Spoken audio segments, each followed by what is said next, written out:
But Jerusalem is now trampled by the Gentiles.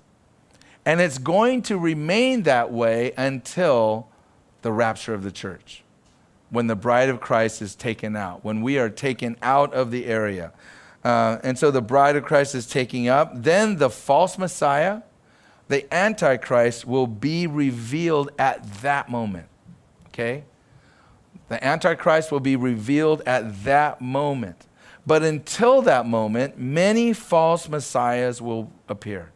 Now, these are not cult leaders. These are not people like, I remember back in the 90s, people would say, oh, all these Jesus, these kind of cult Jesus people that said, I'm Jesus. That's what the scripture is talking about. It's like, no, this is not what that scripture is talking about.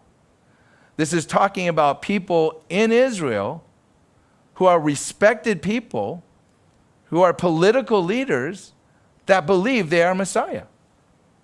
They believe that. Just like now they have this rabbi that they say he's the Messiah. Just like they thought Trump was the Messiah. And there's other people that think maybe he's the Messiah. Because whoever helps them build the temple will be the Messiah. But we know that what's going to happen is that a peace treaty will be negotiated. They'll be allowed to build the temple.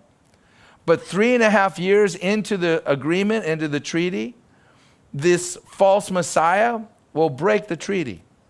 And he'll stop temple sacrifices from happening. And he will, and what I believe is going to happen is that he's going to declare the temple as like, hey, wait a minute. I helped you build this temple. I made this whole deal come to pass. And this isn't a temple just for the Jews. This is a beautiful place. This is a house of prayer for all nations. That's what your book says, right? It's a house of prayer for all nations. So everybody should have a room in the temple. The Buddhists should have a room. The Muslims should have a room. The Hindus should have 100 rooms because they have 100 gods. Everybody should have their own room in the temple, and you just bring all your statues in here and worship here in the temple.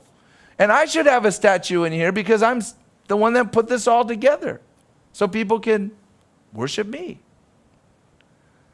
And the Jews are not going to do this. They're going to say, no way will that ever happen. And that's referred to as the abomination which brings desolation.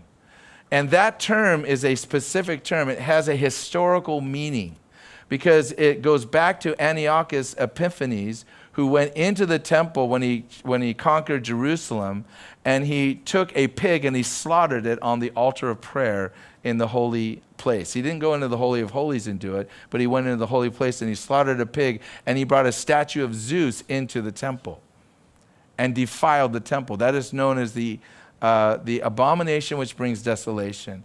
And so when we see that term in Daniel chapter 9, it has a historical meaning to the Jewish people. They would know exactly what that means. And that would tell them exactly what this false Messiah is going to do, that he's going to bring in idolatry into the temple. And they're going to say, no way. It's going to set the ground for an international war. It'll be the final world war where all the nations of the world will gather against Israel we've talked about this in the valley referred to as Har Megiddo, the valley of Megiddo or Armageddon. And they'll march on Jerusalem, and they will once again seek to destroy the Jewish people once and for all and get rid of the Jewish